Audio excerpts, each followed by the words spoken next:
नमस्कार प्रिय साथियों, एसआर ग्रुप पैशन एजुकेशन में आप सभी का स्वागत है। तो मित्रों, लास्ट टाइम में आपने जाना था सिंधु घाटी सभ्यता के बारे में और इसी में आगे आपका टॉपिक दे रखा है वैदिक सभ्यता। देखिए, सिंधु घाटी सभ्यता के पश्चात भारत में जिस नवीन सभ्यता यानी नई सभ्यता का विकास हुआ उसे ही आर्य अथवा वैदिक सभ्यता या वैदिक काल के नाम से जाना जाता है। तो ये नाम है वैदिक सभ्यता के। आर्य सभ्यता भी इसी को बोलते हैं, वैदिक सभ्यता इसी को कहते हैं, वैदिक काल के नाम से भी इसको जाना जाता है। और ये जो सभ्यता है सिंधु घाटी सभ्यता के पश्चात यानी उसके बाद में भारत में जो नवीन सभ्यता का विकास हुआ वह है आपकी वैदिक सभ्यता। वैदिक सभ्यता या वैदिक काल की जानकारी हमें मुख्यतः कहाँ से मिलती है? वेदों से प्राप्त होती है। अब इसके समय की बात करें, वैदिक काल का समय कितना रहा, तो ये वैदिक काल का समय रहा मित्रों 1500 ईसा पूर्व से लेकर 600 ईसा पूर्व तक। ये जो समय था यही वैदिक काल कहलाया था। तो इस समय को आपको ध्यान में रखना है अच्छे से। और फिर वैदिक काल को दो भागों में डिवाइड किया गया, एक ऋग वैदिक काल और दूसरा उत्तर वैदिक काल। अब ऋग वैदिक काल किसको कहते हैं? वह समय जो 1500 से 1000 ईसा पूर्व के बीच में था उसको ही क्या कहा? ऋग वैदिक काल। और उत्तर वैदिक काल कहा 1000 से 600 ईसा पूर्व तक। पूर्ण वैदिक काल का समय पूछा जाए तो ये ध्यान में रखना है, ऋग वैदिक काल का समय ये ध्यान में रखना है आपको, और उत्तर वैदिक काल का समय ये रखना है। तीनों ही महत्वपूर्ण हैं, एक कम से कम यहां से पूछ ही लिया जाएगा आपसे, तो तीनों को ध्यान में रखें। ऋग वैदिक काल की अगर जानकारी की बात करें, जानकारी कहां से प्राप्त हुई इसकी, तो इसकी जानकारी मिली मित्रों ऋग्वेद से। कहां से? ऋग्वेद से। चार आपके वेद होते हैं, ऋग्वेद, यजुर्वेद, सामवेद और अथर्ववेद। ये चार वेद हैं जिनमें से ऋग्वेद में जानकारी मिलती है ऋग्वेदिक काल की। उत्तर वैदिक काल की बात करें तो इसकी जानकारी जो ऋग्वेद के अलावा तीन अन्य वेद हैं उनमें मिलती है, जैसे यजुर्वेद, सामवेद और अथर्ववेद। तो ये तो सामान्य सी जानकारी हो गई वैदिक सभ्यता के बारे में। अब देखते हैं आगे वैदिक सभ्यता। वैदिक काल में आर्यों का आगमन भारत में हुआ था। कहां पर? भारत में। आर्य संस्कृत शब्द है और जिसका अर्थ क्या है? श्रेष्ठ है मित्रों। श्रेष्ठ से जाना जाता है आर्य को। और आर्यों के अगर मूल निवास स्थान की बात की जाए, मूल निवास स्थान, भारत में तो इनका आगमन हुआ था मित्रों, लेकिन मूल निवास स्थान जो था मैक्स मुलर के अनुसार मध्य एशिया को कहा गया है। मैक्स मुलर ने कहा था कि आर्यों का जो मूल निवास स्थान है वो मध्य एशिया है। दयानंद सरस्वती ने कहा तिब्बत से ये आए हैं, और बाल गंगाधर तिलक ने कहा कि ये उत्तरी ध्रुव से आए हैं। तो अलग अलग राय, लेकिन जो मैक्स मुलर का है इसको सर्वमान्य किया गया, मध्य एशिया को मान लिया गया कि मध्य एशिया से आर्य आए थे। आर्य सर्वप्रथम अगर बात की जाए तो पंजाब एवं अफगानिस्तान में आकर बसे थे। कहां से? मध्य एशिया से आकर के कहां पर बसे? भारत के पंजाब एवं अफगानिस्तान में। उस समय अफगानिस्तान भारत का ही हिस्सा था मित्रों। यह एक ग्रामीण सभ्यता थी। कौन सी सभ्यता? वैदिक सभ्यता ग्रामीण सभ्यता थी, और सिंधु घाटी सभ्यता आपकी नगरीय सभ्यता थी। यह आपने पढ़ लिया है। आर्यों की भाषा संस्कृत थी। ये देखिए, आर्य संस्कृत शब्द है और इनकी भाषा कौन सी? संस्कृत भाषा थी। आगे देखिए, इसमें आर्यों की प्रशासनिक इकाई 5 भागों में बंटी थी। आर्यों की प्रशासनिक जो प्रशासन था उस इकाई को 5 भागों में बांटा गया था। कुल, ग्राम, विश्व, जन और राष्ट्र। कुल कितने वेद हैं? 4 वेद हैं मित्रों, ऋग्वेद, यजुर्वेद, अथर्ववेद और सामवेद। अब चारों के बारे में पढ़ते हैं, यह भी जानकारी आपको होनी चाहिए। ऋग्वेद यह आपका सबसे प्राचीन वेद है। पूछ लिया जाता है सबसे प्राचीन वेद कौन सा है, चारों वेदों के नाम आपको वहां पर दिए हुए मिलेंगे। काफी बार इसमें से क्वेश्चन आए हैं, ऋग्वेद में से। सबसे प्राचीन वेद ऋग्वेद, और इसमें मित्रों 10 मंडल हैं। 10 मंडल 1028 सूक्त और 10,462 ऋचाएं हैं। तो ये अच्छे से आपको ध्यान में रखनी है। कितने मंडल हैं? 10 मंडल। सूक्त कितने हैं? 1028 सूक्त हैं ऋग्वेद में और 10,462 ऋचाएं हैं। ऋग्वेद के तीसरे मंडल में गायत्री मंत्र है, आपका गायत्री मंत्र। ऋग्वेद के कौन से मंडल में गायत्री मंत्र है? तो तीसरे मंडल में। ऋग्वेद में स्तोत्र और प्रार्थनाएं का संचय है। ऋग्वेद में अगर कुल मंत्रों की संख्या की बात की जाए, ऋग्वेद में कुल मंत्रों की संख्या तो 10,580 है। कुल कितनी है? 10,580 और इसमें 118 मंत्र दोहराए गए हैं।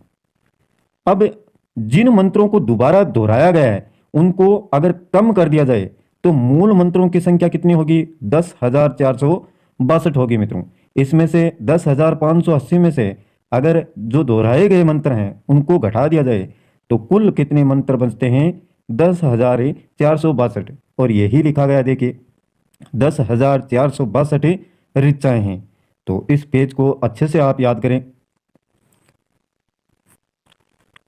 इसके बाद में यजुर्वेद, आपका यजुर्वेद में यज्ञों के नियमों एवं विधि विधान का संकलन मिलता है। यज्ञों के नियमों का संकलन किसमें मिलता है? यजुर्वेद में। यह से इधर यजुर्वेद है और यह से यज्ञों के नियम। इसमें बलिदान विधि का भी वर्णन है। बलिदान विधि का वर्णन, विधि विधान का संकलन। तो ये ध्यान में रखना है। यजुर्वेद में साम वेद की बात करें तो साम का शाब्दिक अर्थ है गान, यानी गीत संगीत से, और इसे भारतीय संगीत का जनक कहा जाता है। किसको? साम वेद को। इसमें संगीत में स्रोत का वर्णन है। संगीत में स्रोत का वर्णन किसमें है? साम वेद में है। इसके बाद में अथर्व वेद, आपका अथर्व वेद अथवा ऋषि द्वारा रचित है। अथवा ऋषि, ये याद रखना, इसी के नाम पर है अथर्व वेद। इसमें कुल 731 मंत्र हैं तथा लगभग 6,000 पद्य हैं। अथर्व वेद का संबंध चिकित्सा तंत्र मंत्र और वशीकरण से है। तो ये पूछ लिया जाता है मित्रों सीधा सीधा कि चिकित्सा तंत्र मंत्र और वशीकरण का संबंध किससे है? चारों वेदों के नाम वहां पर मिलेंगे। तो आपको करना है अथर्व वेद किस ऋषि के द्वारा रचित है? अथर्व ऋषि के द्वारा। संगीत का जनक किसको कहते हैं? साम वेद को। और साम का शाब्दिक अर्थ गान से है। बलिदान विधि का वर्णन यजुर्वेद में मिलता है। तो ये मुख्य बातें हैं। 6,000 पद्य हैं अथर्व वेद में। अब देखिए आगे, वेद आपके कितने हैं मित्रों? 4 हैं। वेद कितने? 4, जो पीछे बताए गए हैं। और इसमें पुराण है आपके 18, उपनिषद हैं 108। तो इनके जो संख्या है, कुल संख्या, यह आपको ध्यान में रखनी है। वेद 4, पुराण 18 और उपनिषद 108 है। उपनिषद का अगर शाब्दिक अर्थ की बात करें तो गुरुओं के समीप बैठना, गुरुओं के समीप बैठना, यही क्या है? उपनिषद है। सत्यमेव जयते मुंडक उपनिषद से दिया गया है। तो ये याद रखें, 108 जो उपनिषद हैं उनमें से एक मुंडक उपनिषद भी है। इसमें आपका सत्यमेव जयते यह लिया गया यहाँ से। और वेदांत की संख्या 6 है। तो ये सभी बातें ध्यान में रखनी है। वेद 4 हैं, पुराण 18, उपनिषद 108 हैं और वेदांत की संख्या कितनी है? 6। सत्यमेव जयते मुंडक उपनिषद से लिया गया है। नेक्स्ट देखिए, ऋग्वैदिक काल में समाज 4 वर्णों में बंटा हुआ था। ऋग्वैदिक काल में 4 वर्णों में, और ये व्यवसाय के आधार पर इसको बांटा गया था। व्यवसाय के आधार पर ब्राह्मण, क्षत्रिय, वैश्य और शूद्र। तो ये जो व्यवसाय था ब्राह्मणों का, वेदों के ज्ञाता थे, क्षत्रिय युद्धों में पारंगत थे, वैश्य शूद्र, ये व्यवसाय इनके निर्धारित किए गए थे। ऋग्वैदिक काल में वर्ण व्यवसाय के आधार पर निर्धारित किए गए थे, न कि जाति के आधार पर। तो कितने वर्णों में बांटा गया समाज को? 4 वर्णों में। कौन से? ब्राह्मण, क्षत्रिय, वैश्य और शूद्र। अब देखिए आगे, वैदिक काल के देवता कौन कौन है? देखिए, इंद्र सबसे पहले, यह आर्यों के सर्वाधिक प्रिय देवता थे। आर्यों के सर्वाधिक प्रिय देवता कौन थे? इंद्र। इन्हें युद्ध तथा वर्षा का देवता माना जाता था और इन्हें पुरंदर भी कहते थे। काफी बार पूछा गया है, पुरंदर से किसको अंकित किया जाता है? इंद्र को। किसको? इंद्र को। प्रिय देवता किसके? आर्यों के। युद्ध तथा वर्षा का देवता इंद्र। आग के देवता अग्नि को कहा जाता है। वायु देवता के रूप में वरुण को माना जाता है, वरुण। और जंगल के देवता सोम थे। जंगल के देवता कौन थे? सोम। तूफान के देवता मारुत थे। ये सबसे क्रोध वाले देवता थे। कौन से? रुद्र।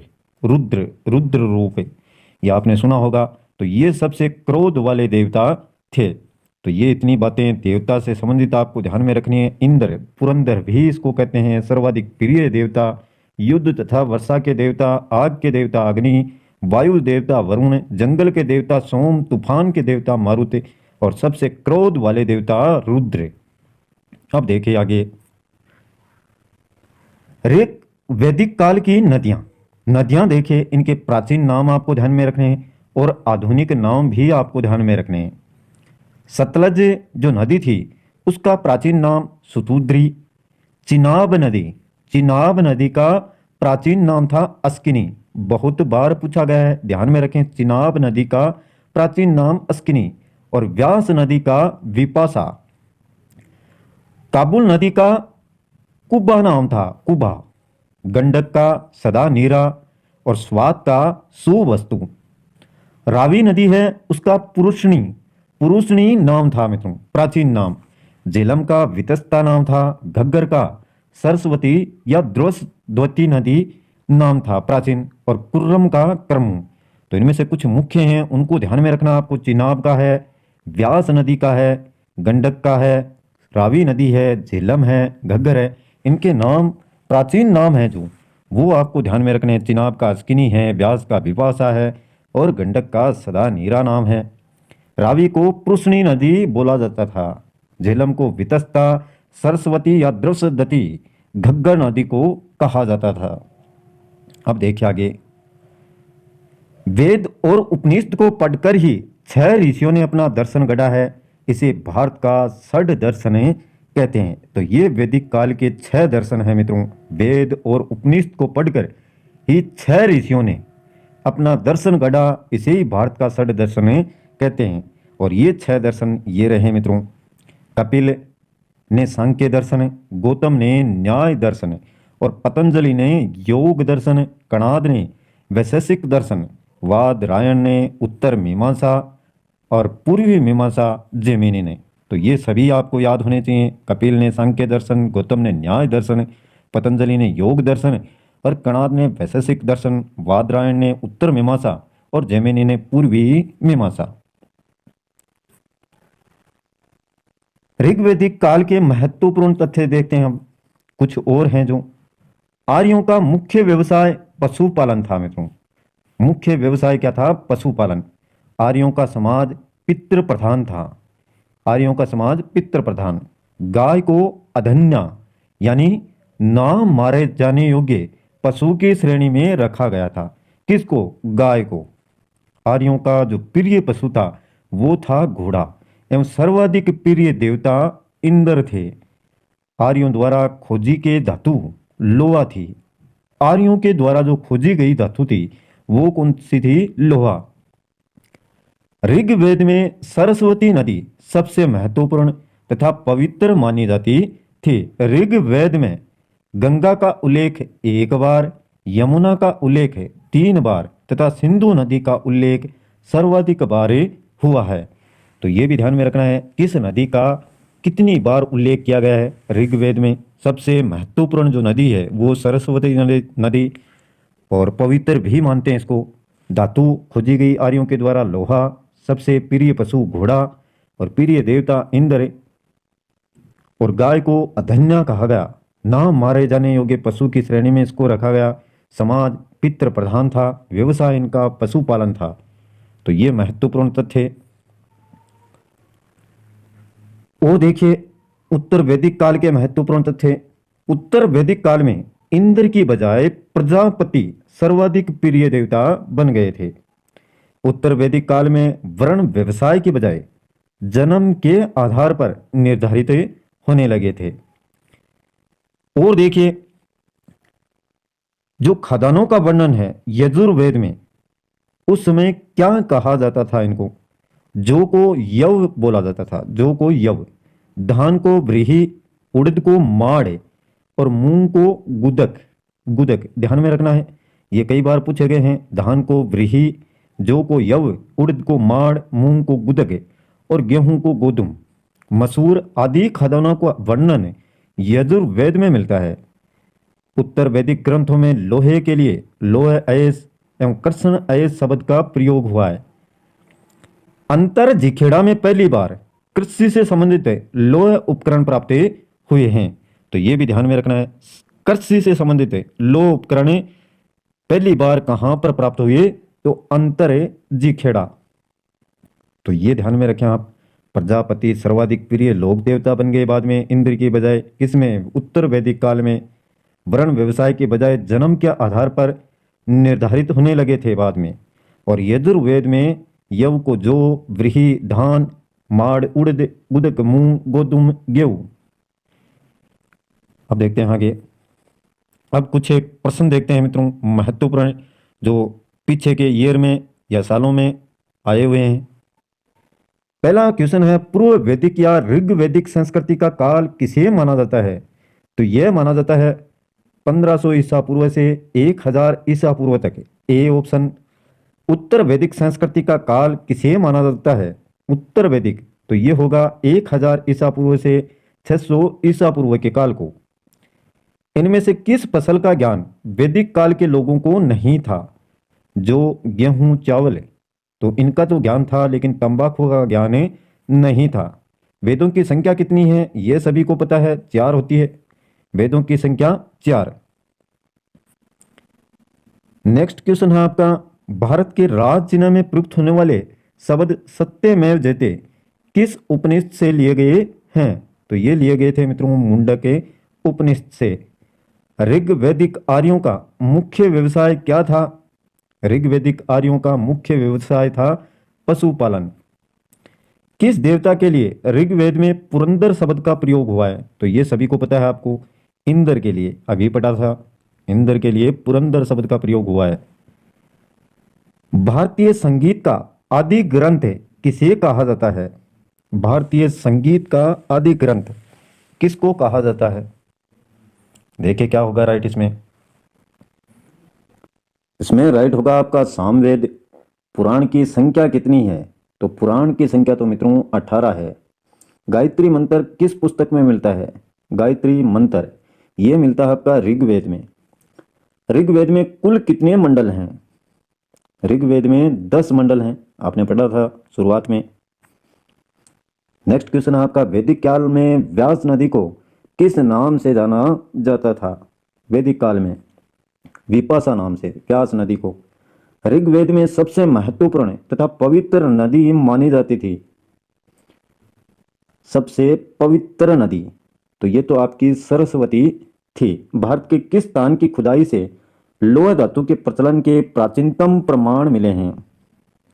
लोह धातु के प्रचलन के प्राचीनतम प्रमाण तो ये मिले थे अंतरजी खेड़ा से। योग दर्शन के प्रतिपादक हैं तो ये पतंजलि हैं, योग दर्शन के प्रतिपादक। किस वेद में जादुई माया और वशीकरण का वर्णन है? पढ़ा था आपने अच्छे से, अथर्ववेद वेद। राइट क्या होगा? D option. आर्य शब्द इंगित करता है, आर्य शब्द श्रेष्ठ वंश को। आर्य भारत में संभवतः आए कहां से? मध्य एशिया से। गोत्र व्यवस्था प्रचलन में कब आई? गोत्र व्यवस्था तो ये तो मित्रों उत्तर वैदिक काल से आई, उत्तर वैदिक काल। उत्तर वैदिक काल में किस देवता को सर्वोच्च स्थान प्राप्त था? उत्तर वैदिक काल में, उत्तर वैदिक काल में किस देवता को सर्वोच्च स्थान प्राप्त था? तो ये तो था मित्रों इंद्र को। संस्कारों की कुल संख्या कितनी है? संस्कारों की कुल संख्या कितनी है? संस्कारों की कुल संख्या है कितनी है मित्रों? संस्कारों की कुल संख्या कितनी है? उत्तर वैदिक काल में किस देवता को सर्वोच्च स्थान प्राप्त था? ये प्रजापति होगा मित्रों, इंद्र नहीं होगा, प्रजापति होगा इसमें। और संस्कारों की कुल संख्या ये तो 16 हो गई। ऋग्वेद में अधन्य यानी वध योग्य नहीं शब्द का प्रयोग किसके लिए किया गया था? ये गाय के लिए किया गया था। निम्न में से किसे भारतीय परमाणुवाद का जनक कहा जाता है? तो ये तो कणाद थे। कौन थे? कणाद। आर्यों की भाषा कौन सी थी? आर्यों की भाषा सभी को पता है, ये संस्कृत थी मित्रों। कौन सी भाषा? संस्कृत। आर्यों की सभ्यता कैसी थी? आर्यों की सभ्यता ग्रामीण। उपनिषदों की संख्या कितनी है? उपनिषदों की संख्या है 108। तो ये था मित्रों आज का खास टॉपिक, वैदिक संस्कृति से संबंधित आपका बहुत ही शॉर्ट में बताया गया है। वीडियो अच्छा लगे तो लाइक करना, अपने मित्रों के साथ में शेयर करना, और चैनल को सब्सक्राइब नहीं किया है तो प्लीज़ सब्सक्राइब कर लें, जिससे आने वाले प्रत्येक वीडियो के नोटिफिकेशन आपके मोबाइल की होम स्क्रीन पर आपको लगातार मिलते रहें। आज के लिए बस इतना ही। कल फिर मिलते हैं एक नए टॉपिक के साथ। तब तक के लिए जय हिंद, जय भारत।